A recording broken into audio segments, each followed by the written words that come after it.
नमस्कार दोस्तों, आप देख रहे हैं दिन भर की ताजा और बड़ी खबरें सिर्फ 20 मिनट में। सम्राट चौधरी ने सभी जीविका दीदियों को रोजगार करने के लिए 20-20 हजार रुपए की दूसरी किस्त देने की घोषणा की है और साथ ही सभी पढ़ने वाले बच्चों के लिए, किसान भाइयों के लिए, युवाओं के लिए, माताओं और बहनों के लिए, सरकारी कर्मचारियों के लिए, आम जनता से जुड़े महत्वपूर्ण खबरें जानेंगे। सहारा इंडिया में फंसे निवेशकों के लिए राहत की खबर है।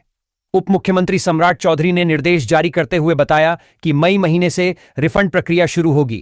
योग्य निवेशकों का पैसा चरणबद्ध तरीके से वापस किया जाएगा, जिससे लंबे समय से इंतजार कर रहे लोगों को बड़ी राहत मिलने की उम्मीद है। मुख्यमंत्री सम्राट चौधरी के कैबिनेट विस्तार से पहले प्रधानमंत्री नरेंद्र मोदी पटना में भव्य रोड शो करेंगे। इस दौरान नीतीश कुमार, अमित शाह और अन्य बड़े नेता भी मौजूद रहेंगे, जिसके लिए राजधानी में सुरक्षा के कड़े इंतजाम किए गए हैं। चुनाव से पहले पप्पू यादव ने दावा किया था कि अगर ममता बनर्जी नहीं जीती तो वे राजनीति छोड़ देंगे। ममता की हार के बाद उन्होंने यू टर्न लेते हुए राजनीति न छोड़ने की बात कही, जिस पर सियासी घमासान तेज हो गया है। मुख्यमंत्री सम्राट चौधरी की अध्यक्षता में बिहार कैबिनेट ने 20 महत्वपूर्ण प्रस्तावों को मंजूरी दी है। इन फैसलों में बिहार एआई मिशन, 400 इलेक्ट्रिक बसों का संचालन और नगर निकाय चुनाव में ई वोटिंग शामिल है। पटना में आज 7 मई को शपथ ग्रहण समारोह और प्रधानमंत्री नरेंद्र मोदी के आगमन को लेकर यातायात व्यवस्था में बदलाव किए गए हैं। प्रशासन द्वारा सभी कई मार्गों पर डायवर्जन रहेगा। भारी वाहनों के प्रवेश पर रोक होगी। लोगों को वैकल्पिक रास्तों का उपयोग करने की सलाह दी गई है। बिहार सरकार ने चनपटिया की बंद चीनी मिल को फिर से चालू करने की पहल तेज कर दी है, जिसके लिए नीति स्तर पर काम चल रहा है और मुख्य सचिव स्तर पर एक समिति गठित की गई है। बिहार लोक सेवा आयोग बीपीएससी ने सभी परीक्षाओं के लिए 2 चरणीय प्रारूप लागू किया है, जिसमें प्रारंभिक और मुख्य परीक्षाएं होंगी। शिक्षक भर्ती परीक्षा टीआरई 4 और रद्द की गई एडेडो परीक्षा भी अब इसी नए पैटर्न पर होगी। बीपीएससी ने 72वीं संयुक्त प्रारंभिक परीक्षा के विज्ञापन में संशोधन किया है, जिससे अब 1230 की जगह 1186 पदों पर भर्ती होगी। यह बदलाव गन्ना उद्योग विभाग के 44 ईख पदाधिकारी पदों को नियमावली के कारण हटाने से हुआ है। पूर्व मुख्यमंत्री नीतीश कुमार के बेटे निशांत कुमार के बिहार मंत्रिमंडल में शामिल होने की संभावना है। बताया जा रहा है कि 7 मई को पटना में संभावित मंत्रिमंडल विस्तार से पहले जदयू नेताओं ने उन्हें मंत्री पद स्वीकार करने के लिए मना लिया है। नवादा के युवाओं के लिए इजरायल में नौकरी के अवसर खुले हैं, जिसके लिए 27 मई तक आवेदन किया जा सकता है। जिला नियोजनालय में ऑफलाइन आवेदन स्वीकार किए जा रहे हैं, जिसमें स्वास्थ्य क्षेत्र के प्रशिक्षित युवाओं को प्राथमिकता मिलेगी।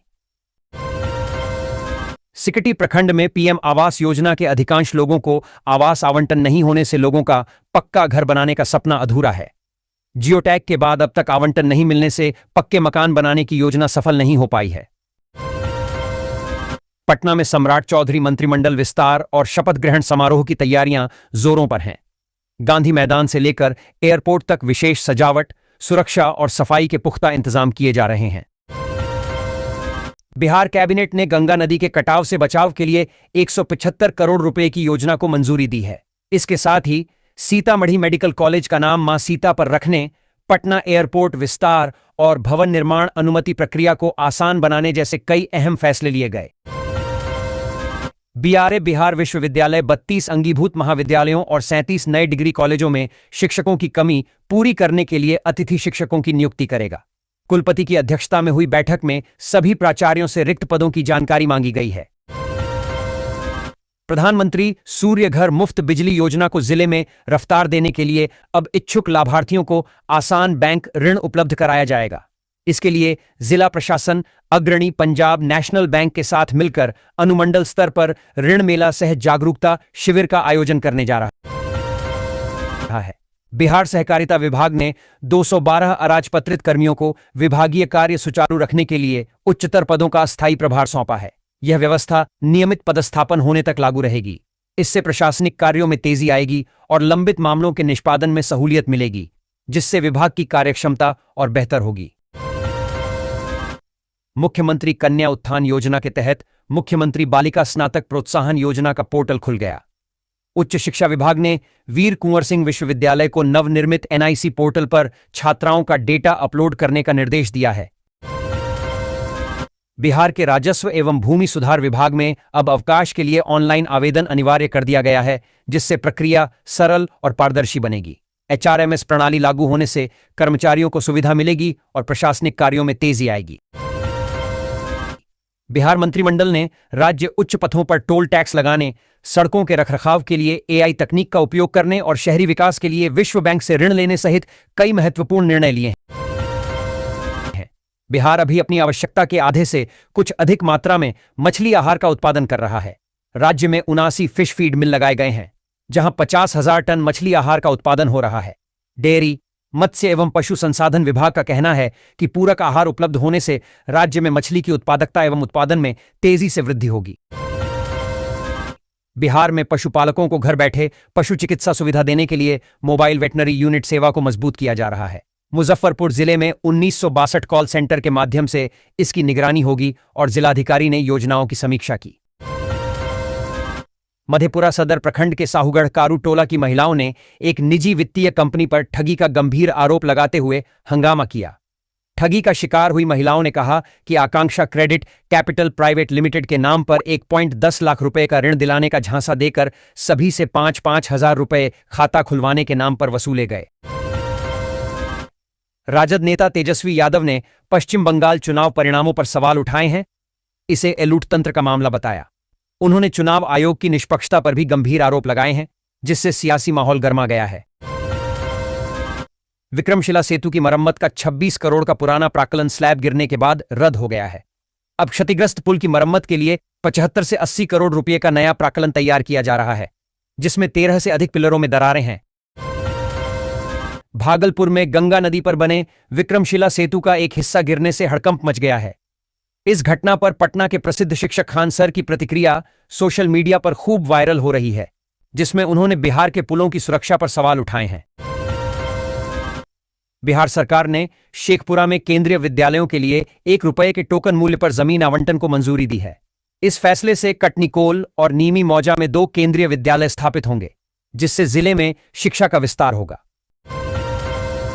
बिहार के रक्सौल हवाई अड्डे के पुनर्निर्माण के लिए इंजीनियरिंग कंसल्टेंसी सेवाओं का टेंडर जारी कर दिया गया है, जिसकी जानकारी मुख्यमंत्री सम्राट चौधरी ने दी। यह परियोजना सीमावर्ती क्षेत्र को राष्ट्रीय और अंतर्राष्ट्रीय हवाई संपर्क से जोड़ेगी। बिजली विभाग में नया सॉफ्टवेयर अपडेट होने के बाद 125 यूनिट फ्री बिजली योजना को लेकर उपभोक्ताओं के बीच भ्रम की स्थिति है। एक ही इलाके में किसी उपभोक्ता का बिल 0 तो किसी के खाते से 1 मई से रोज के हिसाब से राशि कटने लगी है। सीतामढ़ी में जाम की समस्या से निपटने के लिए जिला प्रशासन ने ऑटो और ई रिक्शा के लिए नई रूट व्यवस्था लागू की है। इसके तहत 5 प्रमुख रूटों पर वाहनों की संख्या तय की गई है और नियमों का उल्लंघन करने पर सख्त कार्रवाई होगी। बिहार पुलिस की आर्थिक अपराध इकाई ईओयू ने आय से अधिक संपत्ति मामले में सुपौल के जिला अवर निबंधक अमरेंद्र कुमार के 4 ठिकानों पर छापेमारी की। बीआरओ विक्रमशिला सेतु के क्षतिग्रस्त हिस्से से 7.8 मीटर पीछे बेली ब्रिज का निर्माण करेगी, जिससे यातायात के लिए अस्थायी मार्ग तैयार किया जाएगा। इस पहल से आवागमन बहाल करने में मदद मिलेगी और स्थानीय लोगों को राहत मिलेगी। सुपौल के अवर निबंधक अमरेंद्र कुमार ने जमीन आभूषण खरीदने और कई खातों में नकद राशि जमा कराने के साक्ष्य मिले हैं। ईओयू ने उन्हें पूछताछ के लिए बुलाया है और 16 साल की नौकरी में 10 करोड़ की संपत्ति का खुलासा हुआ है। प्रखंड क्षेत्र में भ्रष्टाचार के खिलाफ कार्रवाई लगातार तेज होती दिख रही है। इसी कड़ी में निगरानी अन्वेषण ब्यूरो की टीम ने बुधवार को नगर नौसा में आंगनवाड़ी सुपरवाइजर सुषमा कुमारी को 3200 रुपए रिश्वत लेते रंगे हाथ गिरफ्तार कर लिया। आरा प्रशासन ने शहर में अतिक्रमण हटाने का अभियान तेज कर दिया है। 2 प्रमुख सड़कों पर 237 अतिक्रमणकारियों को नोटिस जारी किए गए हैं और बुलडोजर कार्रवाई की चेतावनी दी गई है। राजद प्रवक्ता अरुण कुमार यादव ने बिहार मंत्रिमंडल विस्तार पर टिप्पणी करते हुए कहा कि भाजपा ने नीतीश कुमार को राजनीतिक रूप से निपटा दिया है।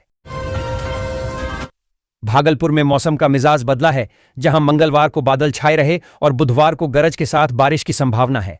तापमान में गिरावट से लोगों को गर्मी से राहत मिली है और अगले कुछ दिनों तक मौसम सुहाना बना रहेगा।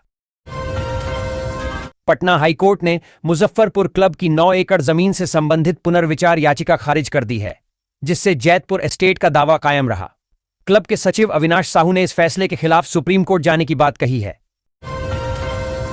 बिहार सरकार ने विश्व बैंक के सहयोग से बिहार अर्बन ट्रांसफॉर्मेशन प्रोग्राम को मंजूरी दी है, जिसके तहत शहरी विकास के लिए $500 मिलियन का ऋण मिलेगा। यह योजना शहरों में आधारभूत ढांचे को मजबूत कर आर्थिक विकास और रोजगार के अवसर पैदा करेगी। बाहुबली नेता अनंत सिंह ने गोपालगंज मामले में बिहार पुलिस द्वारा दर्ज एफआईआर को पूरी तरह गलत बताया है। उन्होंने खुद को बेवजह निशाना बनाने का आरोप लगाते हुए कहा कि उन्होंने कोई कानून नहीं तोड़ा है।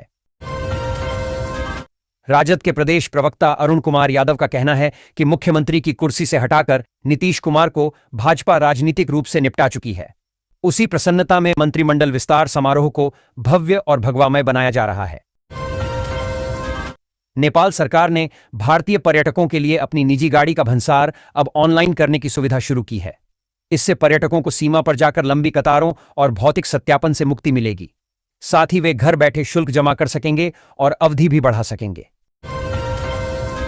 भागलपुर मुजफ्फरपुर जनसेवा एक्सप्रेस में 16 मई से आधुनिक एलएचबी कोच लगेंगे, जिससे यात्रियों को सुरक्षित और आरामदायक यात्रा मिलेगी। दैनिक जागरण की जल संसद में विशेषज्ञों ने बताया कि आरओ पानी 50 से 60% बर्बाद करता है और भूजल बेहतर है। मूर्ति विसर्जन, कचरा और खराब आदतें नदियों को प्रदूषित कर रही हैं। वर्षा जल संचयन महत्वपूर्ण है। राजद सांसद सुधाकर सिंह ने युवाओं में बढ़ती एनर्जी ड्रिंक्स की खपत पर चिंता जताते हुए प्रधानमंत्री को पत्र लिखा है। उन्होंने गंभीर दुष्प्रभावों को रेखांकित करते हुए सख्त नियमन और जागरूकता अभियान चलाने की मांग की है। किशनगंज में एफसीआरए के तहत पंजीकृत गैर सरकारी संस्थाओं को मिली विदेशी फंडिंग की जांच अब इनकम टैक्स और जीएसटी विभाग करेगा। जिला स्तरीय टीम को वित्तीय जानकारी न मिलने के बाद डीएम ने यह अनुशंसा की है। मुजफ्फरपुर की जीआई टैग वाली शाही लीची अब ट्रेसेबिलिटी कोड के साथ मिलेगी, जिससे उपभोक्ता यह जान सकेंगे कि लीची किस बाग और किसान से आई है। यह पहल लीची की पहचान मजबूत करेगी और किसानों को भी सीधा लाभ पहुंचाएगी।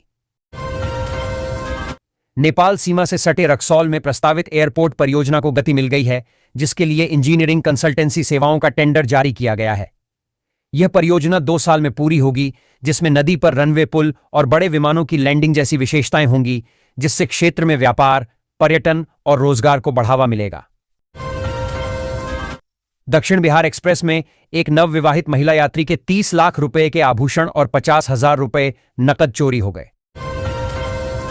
बिहार में कल होने वाले कैबिनेट विस्तार से पहले सियासत गर्मा गई है। जनता दल यूनाइटेड की बिहार इकाई के अध्यक्ष उमेश कुशवाहा ने बुधवार को स्पष्ट किया कि उनकी पार्टी सम्राट चौधरी सरकार में 16 मंत्री पदों की उम्मीद कर रही है। केंद्रीय गृह मंत्री अमित शाह और भाजपा प्रदेश अध्यक्ष नितिन नवीन आज पटना पहुंचेंगे। वे बिहार मंत्रिमंडल विस्तार और मंत्रियों की अंतिम सूची पर अहम बैठकें करेंगे।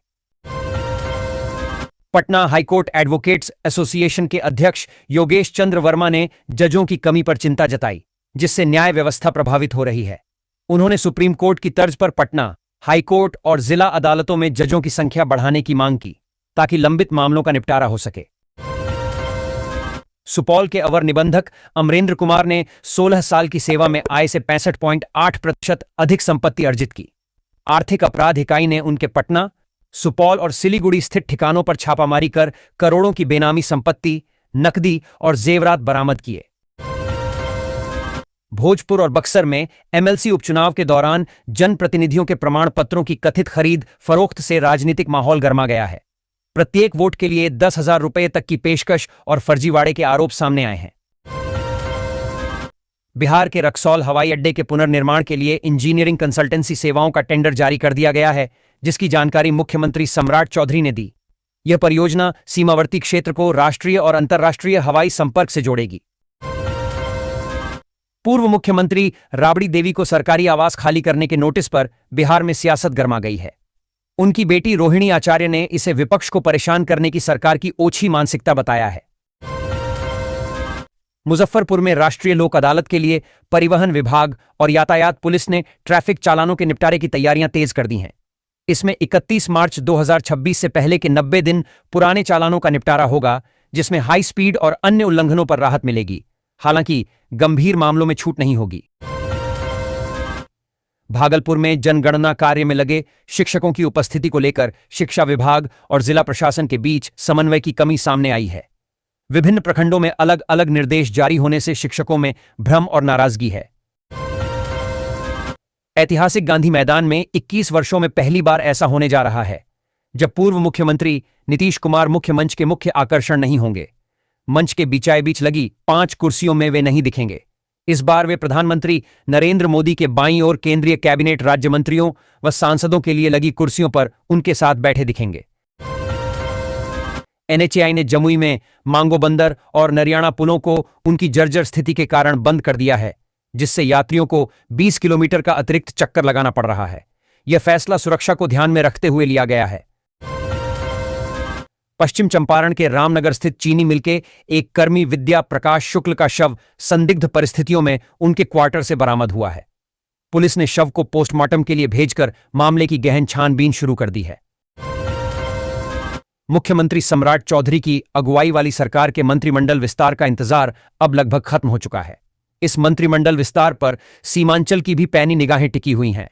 गत विधानसभा चुनाव में सीमांचल में राजग के अच्छे प्रदर्शन व फिर सत्ता हस्तांतरण के चलते इसको लेकर उत्सुकता कुछ ज्यादा ही बढ़ी हुई है। पटना की अधिक दुर्घटना वाली सड़कों पर अब स्थायी एम्बुलेंस तैनात की जाएंगी, जिसकी शुरुआत अटल पथ, पाटली पथ और जेपी गंगा पथ से हो रही है। भोजपुर के संदेश गांव में सब्जी के खेत में बकरी चराने को लेकर हुए विवाद में एक 60 वर्षीय किसान नारद चौधरी की लाठी डंडों से पीटकर हत्या कर दी गई। पुलिस मामले की छानबीन में जुट गई है। बिहार में अगले 4 दिनों तक आंशिक बादल छाए रहने के साथ कई स्थानों पर मेघ गर्जन, वज्रपात और आंधी पानी की स्थिति बनी रहेगी। इस दौरान 18 जिलों में चेतावनी जारी की गई है, जबकि पटना में मौसम सामान्य और तापमान में गिरावट दर्ज की जाएगी। दैनिक जागरण ने पटना में जल संसद का आयोजन किया, जिसमें जल विशेषज्ञों, पर्यावरणविदों और प्रशासनिक अधिकारियों ने भाग लिया। ने बिहार में गिरते भूजल स्तर पर चिंता जताते हुए संरक्षण, वर्षा जल संचयन और जन जागरूकता बढ़ाने की जरूरत पर जोर दिया तथा नीति और सामुदायिक पहल की मांग की। नेपाल सरकार ने भारत और बांग्लादेश के पर्यटक वाहनों के लिए ऑनलाइन भंसार और परमिट व्यवस्था शुरू की है। इससे पर्यटक घर बैठे पंजीकरण और शुल्क भुगतान कर सकेंगे, जिससे सीमा पर लंबी कतारों से मुक्ति मिलेगी।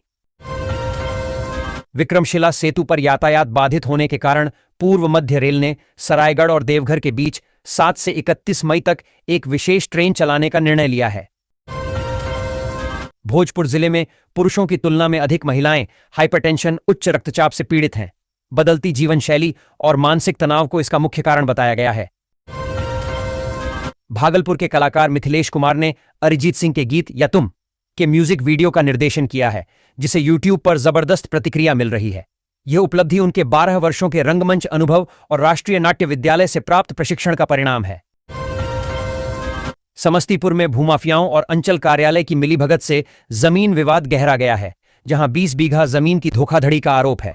सीतामढ़ी सांसद देवेश चंद्र ठाकुर सहित कई पीड़ित डीएमएसपी से मिलकर न्याय की गुहार लगा रहे हैं। डीएम डॉ त्यागराजन एसएम ने पटना में नावों के सुरक्षित परिचालन के लिए अनिवार्य पंजीकरण का निर्देश दिया है। इसके लिए सभी अंचलों में विशेष शिविर लगाए जाएंगे। बिहार सरकार ने राज्य में चल रही निर्माण योजनाओं में किसी भी प्रकार की लापरवाही, लेट लतीफी या गुणवत्ता से समझौता न करने की कड़ी चेतावनी दी है। बिहार सरकार ने राज्य में चल रही निर्माण योजनाओं में किसी भी प्रकार की लापरवाही, लेट लतीफी या गुणवत्ता से समझौता न करने की कड़ी चेतावनी दी है। राज्य के सरकारी अस्पतालों में गर्भवती का सम्मानजनक तरीके से सुरक्षित और नॉर्मल प्रसव कराने, प्रसूता एवं नवजात की विशेष देखभाल, जच्चा व बच्चा के स्वास्थ्य पर विशेष निगरानी रखने, मातृ शिशु मृत्युदर को कम करने आदि के उद्देश्य से अगमकुआं स्थित बीएससी नर्सिंग कॉलेज एनएमसीएच में राज्य मिडवाइफरी प्रशिक्षण संस्थान एसएमटीआई का उद्घाटन मंगलवार को हुआ। राष्ट्रीय लोक अदालत में 9 मई को ट्रैफिक चालान के मामले का निष्पादन किया जाएगा। इसे लेकर प्रशासनिक तैयारी भी शुरू कर दी गई है।